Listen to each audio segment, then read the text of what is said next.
اللہ رب العزت نے خاتم النبیین محمد مصطفیٰ صلی اللہ علیہ وآلہ وسلم کو اس دنیا میں اس شان کے ساتھ بھیجا۔ گزشتہ جمعے میں اس بات پر خوب تفصیل سے بات آپ کے سامنے کہ اللہ تعالیٰ نے آخری نبی صلی اللہ علیہ وسلم کو اس شان کے ساتھ بھیجا۔ آج کی نشست میں صرف اتنا عرض کرنا مقصود ہے کہ کیوں بھیجا، اس مقصد کے لیے اتنی شان کے ساتھ بھیجا تو کس لیے بھیجا۔ آج یہ موضوع وقت کی بہت بڑی ضرورت ہے، اس لیے کہ یہ بات آج معاشرے میں انسانوں کے سامنے اوجھل ہو رہی ہے کہ آپ صلی اللہ علیہ وسلم کی بعثت کا، آپ کی تشریف آوری کا مقصد کیا تھا۔ آپ کے ہاں کوئی بہت اہم مہمان آئے، آپ اس کا خوب شاندار استقبال کریں، اکرام کریں، پھول نچھاور کریں اور بہت اس کی عزت دیں، لیکن وہ اہم ہستی جو آپ کے ہاں تشریف لائے ہیں، ان کے آنے کا جو مقصد ہے وہ ہم پورا نہ کریں، کیا وہ آنے والا مہمان ہم سے راضی ہو جائے گا؟ ٹھیک، اکرام، احترام، ان کا استقبال، ان کی آمد پر خوشی ضرور بنائیے، لیکن یہ بھی تو سوچیے کہ وہ آئے کیوں تھے، اللہ نے ان کو بھیجا کیوں۔ یہ مقصد نظر سے اوجھل ہونے کی وجہ سے جو نبی صلی اللہ علیہ وسلم کی تشریف آوری کا مقصد تھا وہ ذرا پس پشت آ گیا ہے، ہماری نظروں سے اوجھل ہو گیا ہے۔ آج وقت کی ضرورت ہے۔ ایک یہ کہ کوئی مفسر، کوئی محدث یہ بات بتائے کہ آپ صلی اللہ علیہ وسلم کیوں تشریف لائے تھے، تو اس بات کا بھی ایک بہت بڑا مقام ہے۔ ایک محدث مفسر ہے، اس کے کہنے کا بھی بہت بڑا مرتبہ ہے، لیکن اگر اللہ خود بتائے کہ میں نے آخری نبی صلی اللہ علیہ وسلم کو کیوں بھیجا، وہ تو بات ہی مختلف ہے، اس سے بڑھ کر کوئی بات ہی نہیں ہو سکتی۔ اور اس کے لیے اللہ رب العزت نے آج سورہ آل عمران کی آیت نمبر 164 کی تلاوت کی توفیق عطا فرمائی، جس سے ہمیں یہ معلوم ہوتا ہے کہ اللہ نے آخری نبی صلی اللہ علیہ وسلم کو کس مقصد کے لیے بھیجا، کیوں بھیجا۔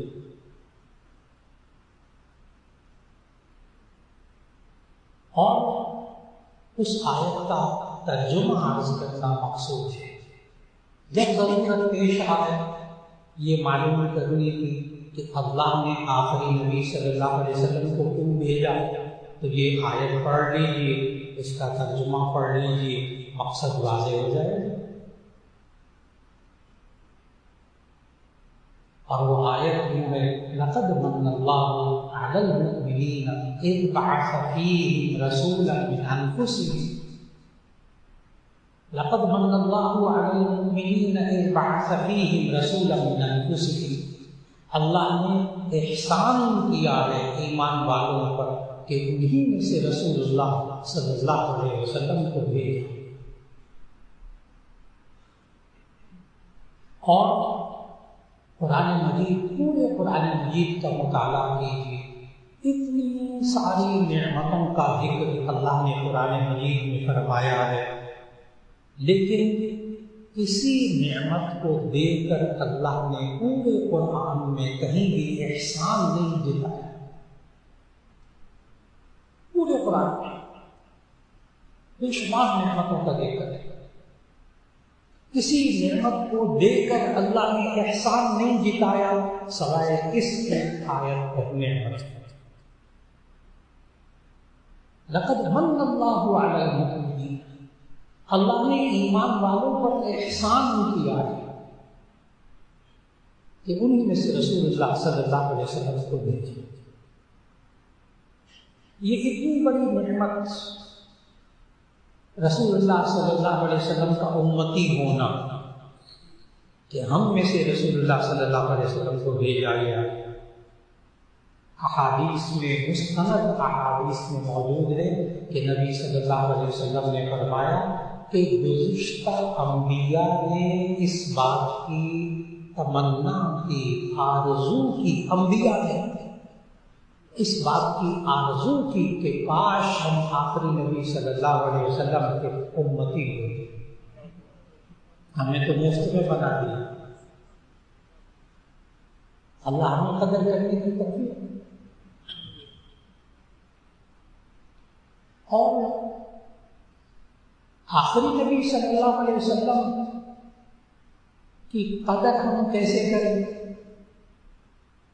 بہت آسان سا جواب، ان کے آنے کے مقصد کو پورا کریں، بات مکمل ہو۔ حضرت محمد مصطفیٰ صلی اللہ علیہ وسلم ہم قدر کیسے کر سکتے؟ جی، جس مقصد کے لیے وہ آئے تھے اس مقصد کو ہم پورا کرتے رہے، یہی قدر اللہ کے نزدیک قبول ہو جائے گا۔ اور اللہ نے اس آیت میں 4 مقصد بتائے آخری نبی صلی اللہ علیہ وسلم کی تشریف آوری کی۔ لقد من اللہ علی المؤمنین اذ بعث فیہم رسولا من انفسہم۔ نمبر 1 مقصد یتلو علیہم آیاتہ، تاکہ یہ آخری نبی صلی اللہ علیہ وسلم آپ کے سامنے قرآن مجید کی آیات تلاوت کرے۔ نمبر 1 تلاوت کلام پاک۔ آج جس مسجد میں، جس مدرسے میں، جس گھر میں کوئی انسان قرآن مجید کی تلاوت کر رہا ہے، وہ آخری نبی صلی اللہ علیہ وسلم کے تشریف لانے کے ایک مقصد کو پورا کر۔ یہ چھوٹے چھوٹے بچوں کو آپ حقیر نہ سمجھیں گے جو ناظرہ پڑھنے کے خوشی کرتے ہیں۔ یہ تو نبی صلی اللہ علیہ وسلم کی بعثت تشریف آوری کے مقصد کو پورا کر رہے ہیں یہ بچے۔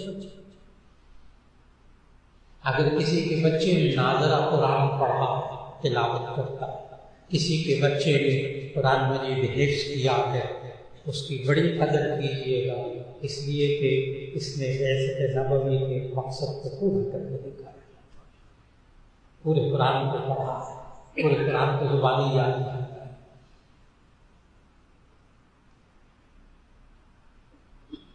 یہ قرآن حکیم کی تلاوت سے ہوتا کیا ہے؟ یہ ایک مقصد ہے، اس کو پورا کرنے سے ہوتا کیا ہے؟ اگر اس کو سمجھنا ہو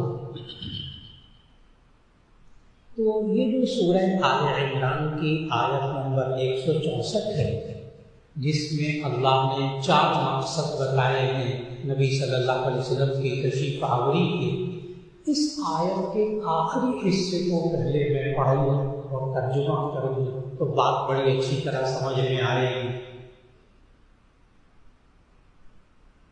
وَإِن كَانُوا مِن قَبْلُ لَفِي ضَلَالٍ مُّبِينٍ، شان یہ ہے کہ اس سے پہلے اس معاشرے کے لوگ کھلی گمراہی میں مبتلا تھے۔ شان یہ ہے کہ اس سے پہلے لوگ کھلی گمراہی میں مبتلا تھے۔ گمراہی، ضلالت، اس کی ضد، اس کا اپوزٹ قرآن مجید کے اندر ہے ہدایت۔ ہدایت کا اپوزٹ گمراہی۔ ہدایت سیدھا راستہ دکھانا، سیدھے راستے پر چلنے والا ہدایت یافتہ، اور سیدھے راستے سے بھٹک گیا تو گمراہ، راستہ گم ہو گیا، اس بیچارے سے سیدھا راستہ گم ہو گیا۔ اور آپ سے عرض کروں، آج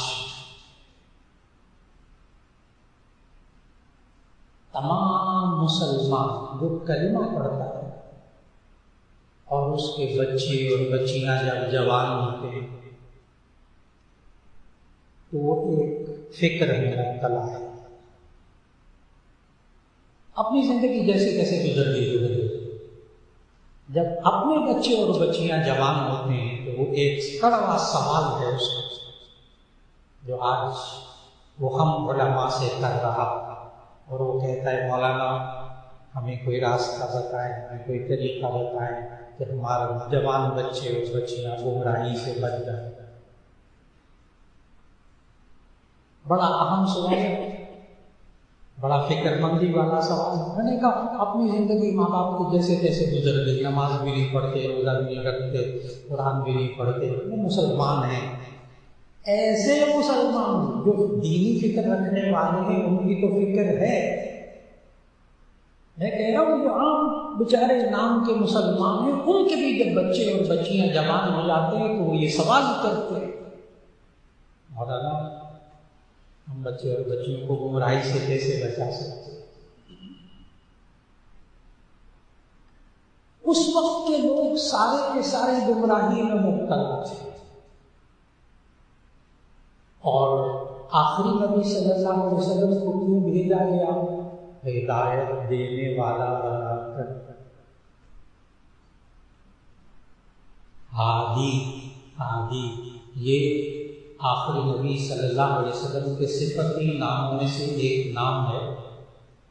نبی صلی اللہ علیہ وسلم کا نام ہادی، وَلِكُلِّ قَوْمٍ ہاد، اللہ نے ہر قوم کے لیے ہدایت دینے والا بنا کر بھیجا۔ اور الہادی اگر آپ اس پر الف لام لگا دیں تو یہ اللہ تعالیٰ کا صفتی نام ہے۔ جیسے آپ نام رکھتے ہیں عبد الہادی، وہ اس وقت اللہ تعالیٰ کا نام ہوتا ہے۔ الہادی اللہ بھی ہدایت دینے والا۔ محمد صلی اللہ علیہ وسلم ہادی ہدایت دینے والے۔ اور یہ قرآن کیا ہے؟ قرآن الف لام میم ذالک الکتاب لا ریب فیہ ھدی للمتقین شہر رمضان الذی انزل فیہ القرآن ھدی للناس۔ قرآن بھی کیا ہے؟ کتاب ہدایت۔ نبی صلی اللہ علیہ وسلم کیوں آئے؟ ہدایت دینے کے لیے۔ اللہ کیا ہے؟ ہدایت دینے والا۔ بڑی باتوں کو سمجھنا ہے۔ اسلام کیا ہے؟ دین ہدایت۔ اب اس سوال کا جواب بھی آپ کو ملے گا جو میں نے ماں باپ کا کڑوا سوال ذکر کیا کہ ہم اور ہمارے بیوی بچے یہ کیسے گمراہی سے بچ سکتے ہیں۔ اس کا صرف ایک جواب ہے، اس آیت نمبر 164 میں 4 کام پورے کر کے ہم گمراہی سے اپنے بچوں کو بچا سکتے ہیں۔ اور آج مجمع میں موجود ایک شخص وہ 4 کام سن کر یہ نہیں کہہ سکے گا، کوئی ایک بندہ نہیں کہہ سکے گا پورے مجمع میں سے 4 کام سن کر کہ وہ یہ والا کام نہیں کر سکتا۔ اس لیے پوری توجہ سے سنیے، کوئی بندہ یہ نہیں کہہ سکتا کہ میں ان 4 کاموں میں سے یہ والا کام میں نہیں کر سکتا، مولانا بڑا مشکل کام نہیں کہہ سکے۔ اس لیے کہ اللہ مشکل کام کہتا ہی نہیں، اللہ تو وہی کام کہتا ہے جو بندہ کر سکتا ہے۔ لا یکلف اللہ نفسا الا وسعها، اللہ تعالیٰ کو انسان کو باؤنڈ کرنا اسی پر کرتا ہے جس کی انسان کو طاقت ہوتی ہے۔ جہاں انسان بے بس ہو جاتا ہے وہاں اللہ پکڑ ہی نہیں کرتا۔ اب پہلی آیت، پہلا کام یتلو علیہم آیاتہ۔ نمبر 1 بعثت نبوی کا مقصد یتلو علیہم آیاتہ، کہ اللہ کی آیات تلاوت کرے۔ صرف تلاوت کرنے سے ہدایت کیسے ملتی ہے؟ نمبر 1، تلاوت کا اثر انسان کے صرف تلاوت کرتا ہے تو اس کا اثر انسان کی زندگی میں ہوتا ہے۔ کیا نبی کریم صلی اللہ علیہ وسلم نے ارشاد فرمایا، ان القلوب تصدع کما یصدع الحدید بالماء، دلوں کو اس طرح زنگ لگ جاتا ہے جیسے کہ لوہے کو پانی سے زنگ لگ جاتا ہے۔ قال وما جلاؤھا یا رسول اللہ، اے اللہ کے رسول صلی اللہ علیہ وسلم اس دل کے زنگ کو کیسے صاف کرے؟ فرمایا بتلاوت القرآن وکثرت ذکر الموت، قرآن حکیم کی تلاوت کر کے موت کو زیادہ یاد کر کے دل کے زنگ کو دور کیا جا سکتا ہے۔ اور آج کے بعد آپ حضرات کو یہ صلاحیت حاصل ہو جائے گی انشاءاللہ، یہ صلاحیت حاصل ہو جائے گی انشاءاللہ کہ آپ اپنے بچے اور بچیوں کے دل کے زنگ کو آپ محسوس کر سکیں گے۔ آج کے بعد آپ کو اپنے بچے اور بچیوں کے دل کا زنگ محسوس کر سکیں گے۔ کیسے؟ جب دل پر زنگ لگا ہوا ہو تو بچہ جھوٹ بولے، جس کا دل صاف ہوتا ہے وہ جھوٹ نہیں بولتا۔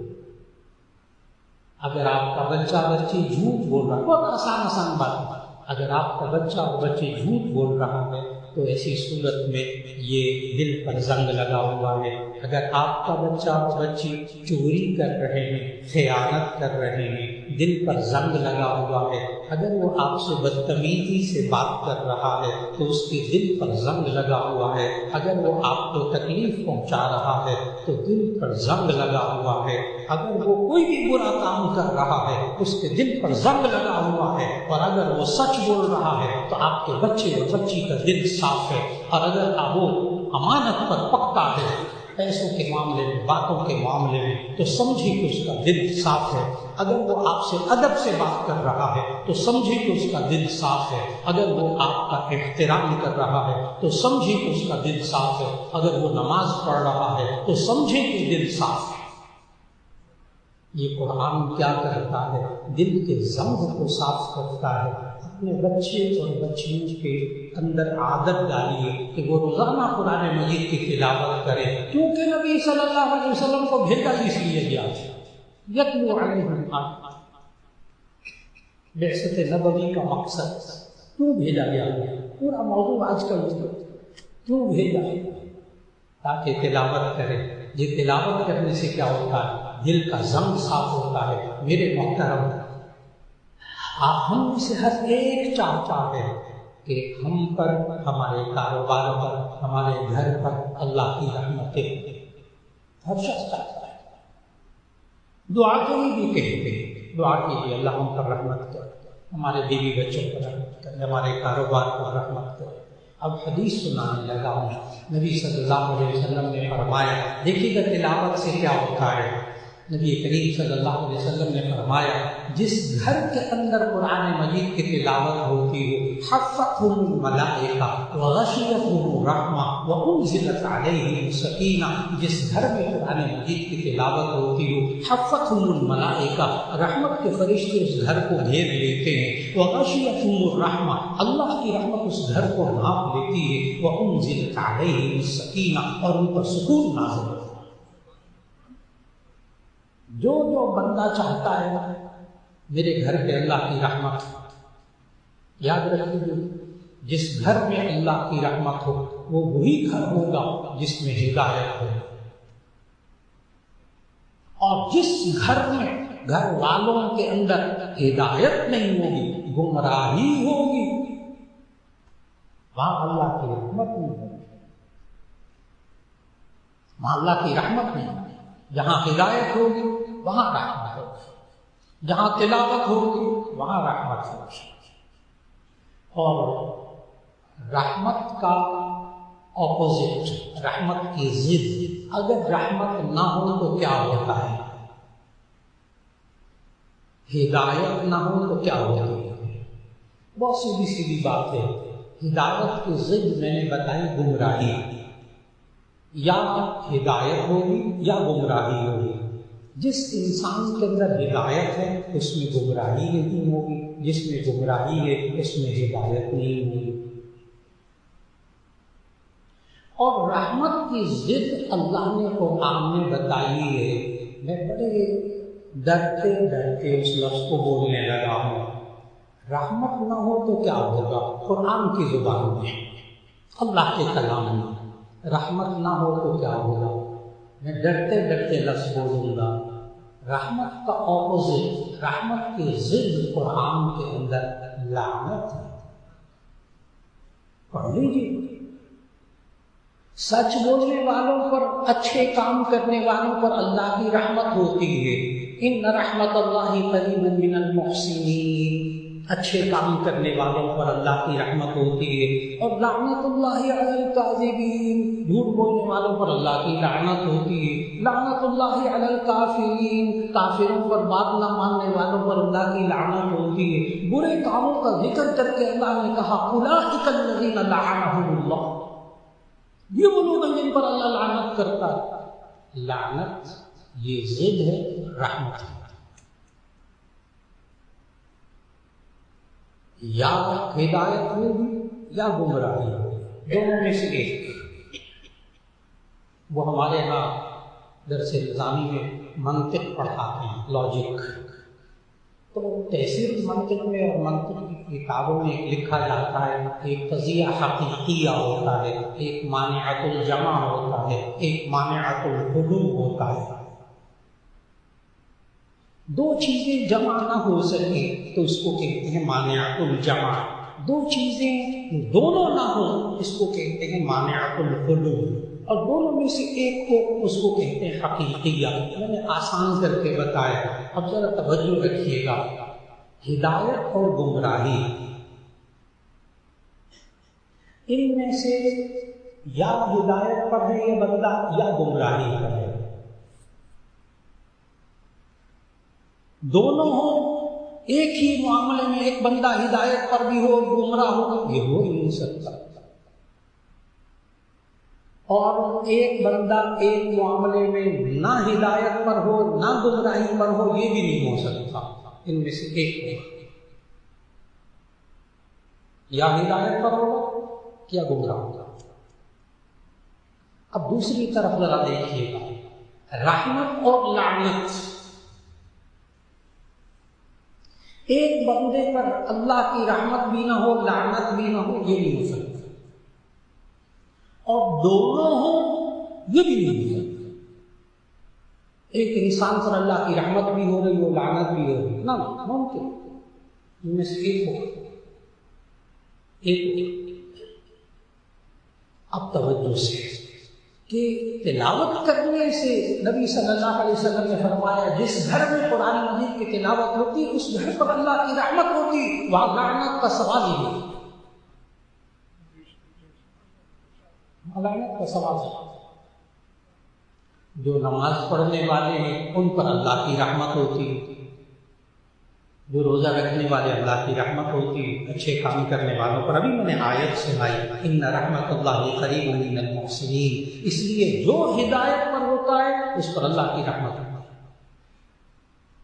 تو نبی صلی اللہ علیہ وسلم کی تشریف لائے یتلو علیہم آیاتہ، نمبر ایک مقصد ہے کہ وہ قرآن مجید کی آیات تلاوت کریں، اس لیے آئے تھے نبی صلی اللہ علیہ وسلم۔ کیا ہوتا ہے تلاوت کرنے سے؟ جی لوگوں کو ہدایت ملتی، لوگوں کو ہدایت ملتی، قرآن پڑھیں لوگوں کو، نبی صلی اللہ علیہ وسلم قرآن مجید پڑھتے تھے، صحابہ کو ہدایت ملتی تھی، کیا راستہ صحیح راستہ کیا ہے وہ ان کو پتہ لگتا ہے، ہدایت سیدھا راستہ ان کو پتہ لگ جاتا تھا۔ ایک چھوٹا سا سوال ہے آپ حضرات سے، نبی صلی اللہ علیہ وسلم تلاوت فرماتے تھے، صحابہ کو ہدایت مل جاتی تھی. ہمارے سامنے تلاوت ہوتی ہے، ہمیں ہدایت نہیں ملتی. ایک چھوٹا سا سوال سوچنے والا، جب آپ بھی غور سے سن لیجیے. صحابہ کو عربی آتی تھی، صحابہ کو عربی آتی تھی. نبی صلی اللہ علیہ وسلم تلاوت کرتے تھے، صحابہ کو سمجھ میں آ جاتا تھا کہ نبی صلی اللہ علیہ وسلم نے کیا فرمایا ہے، وہ اس کے مطابق عمل کرتے تھے، ان کو ہدایت مل جاتی تھی.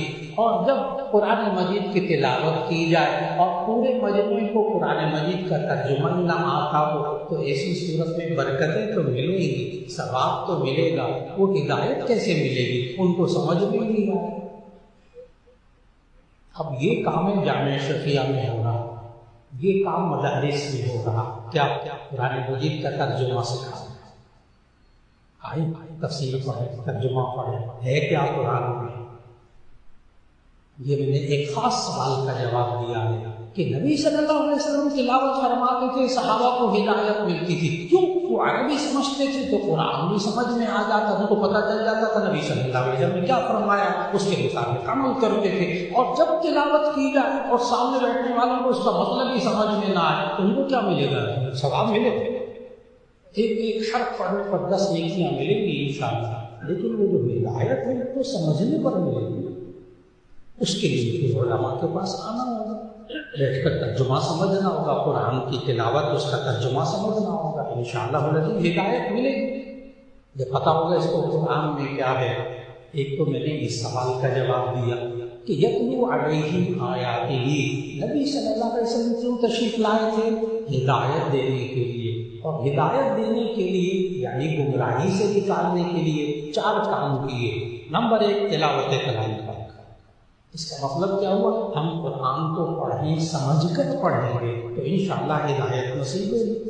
نمبر 2 نبی صلی اللہ علیہ وسلم کیوں تشریف لائے؟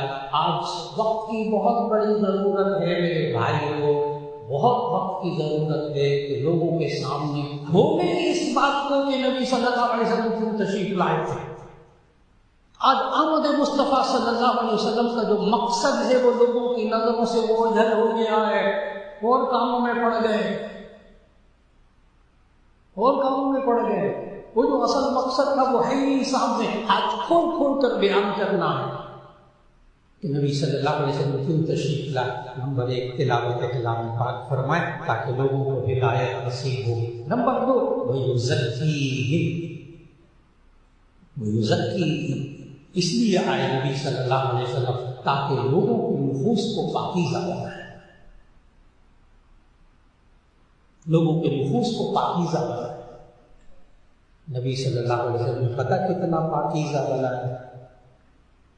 جو ان کے سامنے نفوس تھے، جو ان کے سامنے اشخاص تھے، جو ان کے سامنے مرد اور عورتیں تھیں، ہاں ان کو کتنا پاکیزہ بنایا کہ آج آپ ان میں سے ہر ایک کے لیے کہتے ہیں رضی اللہ عنہم ورضوا، اللہ ان سے راضی ہو، وہ اللہ سے راضی ہو. وہ صحابہ صحابیات اتنا پاکیزہ بنایا ان کو، وَيُزَكِّيهِمْ، ان کے نفوس کو اتنا پاکیزہ بنایا کہ اللہ ان سے راضی ہو گیا، وہ اللہ سے راضی ہو گئے. اللہ ہمیں بھی وہ نفوس پاکیزہ عطا فرما. اور یہ تزکیہ نفس کیا ہوتا ہے؟ تزکیہ نفس بڑی بڑی کتابیں ماشاءاللہ تزکیہ نفس کا علماء نے، مشائخ نے، صوفیاء نے بڑی بڑی کتابیں لکھی. اس کا نچوڑ خلاصہ 2 جملے بڑی آسانی سے ہر ایک کو سمجھ میں آئے گا. تزکیہ نفس کیا ہوتا ہے؟ نفس کو پاکیزہ کیسے بنایا نبی صلی اللہ علیہ وسلم نے؟ بہت آسان بات. ہر انسان کے اندر سے نبی صلی اللہ علیہ وسلم نے بری سوچوں کو نکالا. بری سوچیں، نیگیٹو سوچ، منفی سوچ، نفرت کی سوچ، حسد کی سوچ، حرام حلال کی تمیز کے بغیر مال کمانے کی سوچ، دوسرے کے حق کو مارنے کی سوچ، دوسرے کو تکلیف پہنچانے کی سوچ. بری سوچوں کو نکالتا، برے رویوں کو نکالتا، بیہیویئر. کس کے ساتھ رویہ کیسے رکھنا چاہیے یہ سمجھایا، برے رویوں کو نکالا، برے اخلاق کو نکالا۔ اخلاق پختہ عادتیں، پکی عادتیں ان قوموں کے اندر تھی، لڑنا مرنا، خون ریزی، سود کھانا، جوا کھیلنا، بدکاریاں کرنا، آپس میں لڑنا مرنا، پکی عادتیں ان کی۔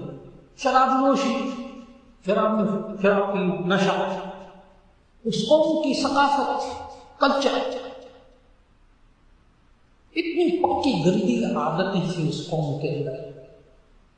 ان کی بری عادتوں کو ان سے نکالا، برے اعمال گناہوں کو ان کے اندر سے نکالا۔ کیا کیا؟ تزکیہ نفس کرتے ہوئے دو جملے۔ نمبر 1، بری سوچوں کو نکالا، برے رویوں کو نکالا، برے اخلاق کو نکالا، بری عادتوں کو نکالا، برے اعمال کو نکالا۔ اچھی سوچیں، اچھی سوچیں، اچھے رویے، اچھے اخلاق، اچھی عادتیں مکمل فرمائی۔ ان انسانوں کے اندر تزکیہ نفس مکمل ہو گئی۔ یہ سارے صوفیہ ساری زندگی یہی محنت کرتے، سارے مشائخ یہی محنت کرتے، اور یہی محنت ہمارے مدارس میں ہوتی۔ تزکیہ نفس کہ جو طلبہ یہاں آتے ہیں پڑھنے کے لیے آتے ہیں، ہزار ماشاءاللہ، ان کی سوچوں کو منفی مثبت کرنا، ان کے رویوں کو بہتر کرنا، ان کے اعمال کو بہتر کرنا، گناہوں کو ان کی زندگی سے نکالنا۔ ان مشائخ نے تو، ان انتظامی حضرات نے تو اپنے اساتذہ نے انہوں نے زندگیاں لگا دی یہ کام کرتے ہیں۔ دو باتیں ہو گئی، ایک تلاوت کلام پاک کیجیے، ہدایت نصیب ہوگی۔ نمبر 2، تزکیہ نفس۔ اس کے لیے ہر شخص کو کسی نہ کسی بزرگ سے تعلق قائم کرنا چاہیے، تاکہ مرد کی اپنی اصلاح ہو، پہلے باپ کی اصلاح ہو، پھر اس کے بعد وہ دیکھے بیوی کے اندر کیا عیب ہیں، اس کو سہجوں کو دور کرے، پھر بچوں اور بچیوں کے اندر کیا بری باتیں ہیں ان کو آہستہ آہستہ ختم کرے۔ انشاءاللہ تزکیہ نفس ہو جائے گا۔ اب یہ ہر شخص کی ذمہ داری ہے۔ خاتم النبیین، آخری نبی حضرت محمد مصطفیٰ صلی اللہ علیہ وسلم کے بعد اب ہر امتی کی ذمہ داری ہے کہ وہ یہ چاروں بعثت نبوی کے کام کرے۔ ہر شخص کی تزکیہ نفس۔ بیٹا جھوٹ بولنا، بری باتیں نہ کیا کرو، بیٹا دیکھو یہ خیانت کرنا، بری باتیں نہ کیا کرو، بیٹا یہ والی بری بات ہے دیکھو یہ نہ کرو کیا کرو، بیٹا دیکھو یہ برے لوگ ہیں ان کے ساتھ نہ کرو کیا کرو، بیٹا دیکھو یہ کام برا ہے یہ نہ کرو، بیٹا دیکھو تمہاری سوچ اچھی نہیں، اس سوچ کو مثبت کرو، پازیٹیو سوچ، منفی سوچ نہ رکھو بیٹا۔ یہ نہیں تزکیہ نفس، لیکن بندے کا خود تزکیہ نفس ہوگا تو اس کو پتہ چلے گا نا کہ اولاد کے اندر، گھر والوں کے اندر کیا برائیاں ہیں تو وہ دور کرے گا۔ اور اس کا تعلق صرف ایک اور ایک ہو سکتا ہے، اور وہ یہ کہ کسی نہ کسی اچھے انسان سے، بزرگ سے آپ کا تعلق ہو، وہ آپ کو طریقے بتائے، آپ اپنی مشکلات اس کو بتائیں، وہ پھر ان مشکلات کو حل کرنے کا طریقہ بتائے۔ یہ ہے تزکیہ نفس۔ نبی صلی اللہ علیہ وسلم یہی کرتے ہیں، ساری زندگی یہ کرتے ہیں، تزکیہ نفس، ان نفوس کو پاکیزہ بناتے ہیں۔ دو باتیں ہو گئیں نبی صلی اللہ علیہ وسلم کی تشریف آوری کا مقصد کیا ہے؟ تیسرا کام وَيُعَلِّمُهُمُ الْكِتَابَ، وَيُعَلِّمُهُمُ الْكِتَابَ۔ نبی صلی اللہ علیہ وسلم کو اللہ نے اس لیے بھیجا تھا تاکہ وہ کتاب اللہ سکھائیں، کتاب اللہ سکھائیں۔ اب ذہن میں ایک سوال آتا ہے جو آپ کو میرے اس بیان سے فوراً ذہن میں سوال آئے گا کہ جی آپ نے ابھی ہمیں بتایا تھا کہ صحابہ کو ترجمہ آتا تھا، عربی آتی تھی، مطلب آتا تھا، تو وہ قرآن حکیم نبی صلی اللہ علیہ وسلم تلاوت کرتے تھے، صحابہ کو پتہ چل جاتا تھا کہ قرآن میں کیا ہے۔ تو تلاوت سے قرآن کا ترجمہ صحابہ کو سمجھ میں آ جاتا تھا۔ جب صحابہ کو قرآن سمجھ میں آ جاتا تھا تو پھر یہ تیسرا مقصد وَيُعَلِّمُهُمُ الْكِتَابَ کیا ہے؟ بڑا ایک سیدھا سا سوال۔ جب ان کو ترجمے سے ساری بات سمجھ میں آ جاتی تھی پھر وَيُعَلِّمُهُمُ الْكِتَابَ کیا ہے؟ پھر نبی صلی اللہ علیہ وسلم کتاب اللہ کیا سکھاتے تھے؟ ان کو تو ترجمے سے سب کچھ پتہ چل جاتا تھا، جیسے آج بھی بعض لوگوں کی غلط فہمی ہے کہ ترجمے سے سب کچھ پتہ چل جاتا ہے۔ جی نہیں، یعلمہم الکتاب کیا ہے؟ وہ کتاب اللہ کو کیا سکھاتے تھے نبی صلی اللہ علیہ وسلم؟ نمبر 1 قرآن میں آیا اقیم الصلاۃ، نماز قائم کرو، لیکن 5 نمازوں کے ذکر قرآن میں نہیں ہے۔ 5 نمازوں کا وقت کب شروع ہوتا ہے کب ختم ہوتا ہے قرآن میں نہیں ہے۔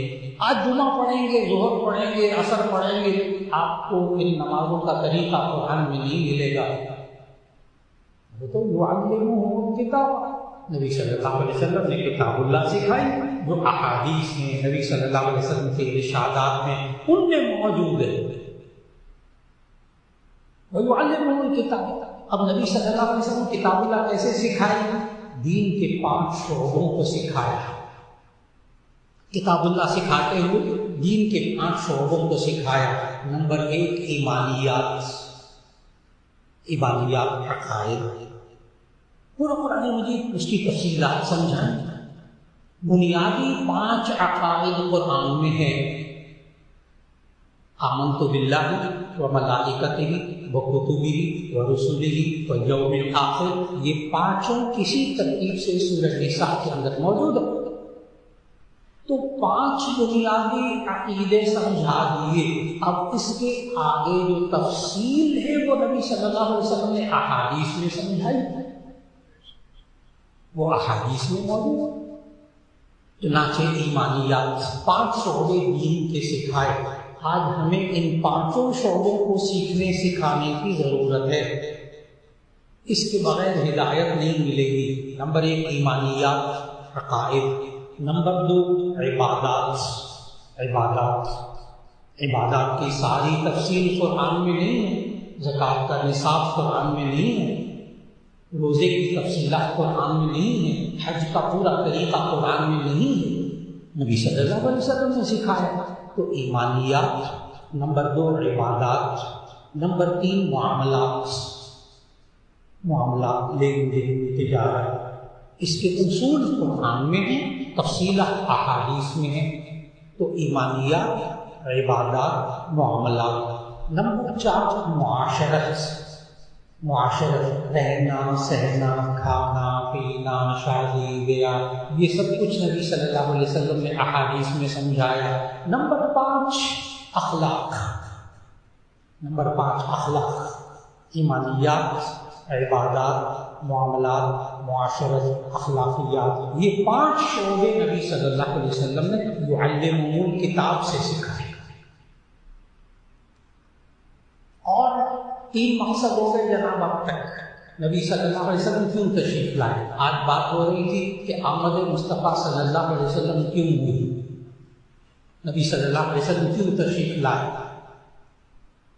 نمبر 1 اس لیے 4 مقصد۔ نمبر 1 یتلو علیہم آیاتہ، تاکہ تلاوت کریں قرآن مجید۔ نمبر 2 ویزکیہم، ان کے نفوس کو پاکیزہ بنائیں۔ نمبر 3 کیوں آئے نبی صلی اللہ علیہ وسلم؟ ویعلمہم الکتاب، کتاب اللہ کو سکھانے کے لیے آئے۔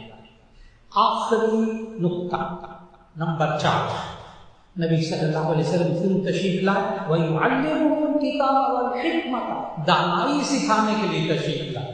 ماشاء اللہ، اہلا وسہلا، مرحبا وسہلا، حیاک اللہ، اللہم انا نسألک الصحة والعافیة انشاءاللہ۔ الحمدللہ۔ تو آخری بات عرض کر رہا تھا کہ آج آمد مصطفیٰ صلی اللہ علیہ وسلم کے مقاصد کو سمجھنا بڑا ضروری ہو گیا، یہ سمجھنا سمجھانا بہت ضروری ہے۔ 3 مقصد تک بیان ہوئے قرآن مجید کی آیت کی روشنی میں۔ چوتھا اور آخری مقصد، کیوں تشریف لائے نبی صلی اللہ علیہ وسلم، کیوں اللہ نے بھیجا؟ وَيُعَلِّمُهُمُ الْكِتَابَ وَالْحِکْمَةَ، کہ اس امت کو حکمت سکھائیں، دانائی سکھائیں۔ حکمت، دانائی، اور یہ دانائی کیا ہوتی ہے، حکمت کیا ہوتی ہے، اس پر بڑی بڑی کتابیں لکھی، مفسر نے خوب لکھا، جتنے مفسرین نے لکھا اس سب کا نچوڑ نکال لیجئے تو دو جملے: حکمت کیا ہوتی ہے، دانائی کیا ہوتی ہے۔ غور کیجیے گا کہ آج معاشرے کے اندر ہمارے بچے، خاص طور پر ہمارے نوجوان بچے بچیاں، ہمارے گھر والوں خواتین میں وہ حکمت دانائی کتنی ہے؟ حکمت دانائی سے کیا مراد؟ تمام مفسرین نے لکھا کہ حکمت اور دانائی یہ ہے کہ اللہ نے جس چیز کو حلال قرار دے دیا اس کو یہ بندہ حلال سمجھے، جس کو اللہ نے حرام قرار دے دیا اس کو حرام سمجھے۔ دانائی مکمل ہو گئے، دانائی مکمل ہو گئے۔ اتنی بڑی بڑی ڈگریاں لے لی اس بندے نے، بڑا قابل بندہ ہو گیا، حلال کو حلال نہیں سمجھ رہا، حرام کو حرام نہیں سمجھ رہا۔ اللہ کے نزدیک یہ دانا نہیں ہے، اللہ کے نزدیک اس کے پاس حکمت نہیں ہے۔ حکمت کیا ہے، دانائی کیا ہے؟ کون سمجھدار انسان ہے اس معاشرے کے اندر؟ کون حکمت والا، کون دانا ہے اللہ کے نزدیک، جو اللہ کی حلال کی ہوئی چیز کو حلال سمجھ رہا، اللہ کی حرام کی ہوئی چیز کو حرام سمجھ رہا؟ یہ ہے دانا۔ اور آخر میں بتاؤں آپ کو ایک بات، نبی کریم صلی اللہ علیہ وسلم کی آمد مصطفیٰ صلی اللہ علیہ وسلم کے مقاصد کل کتنے ہوئے؟ چار۔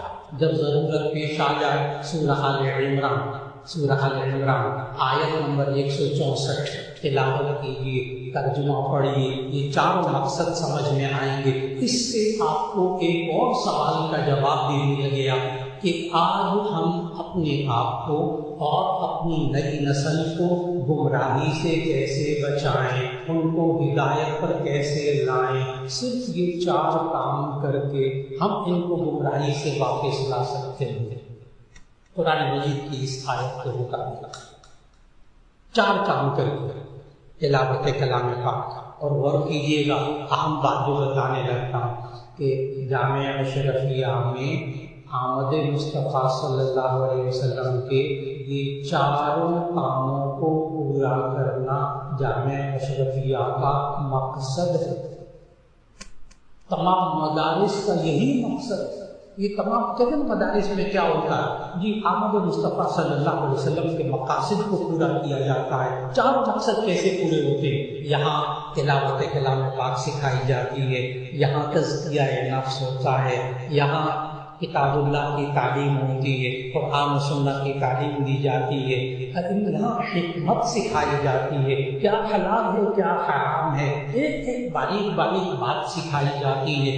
بعثت نبوی کے مقاصد اگر اس وقت پورے ہو رہے ہیں تو ان مدارس کے ساری بات اگر سمجھ میں آئی ہوتی ہے۔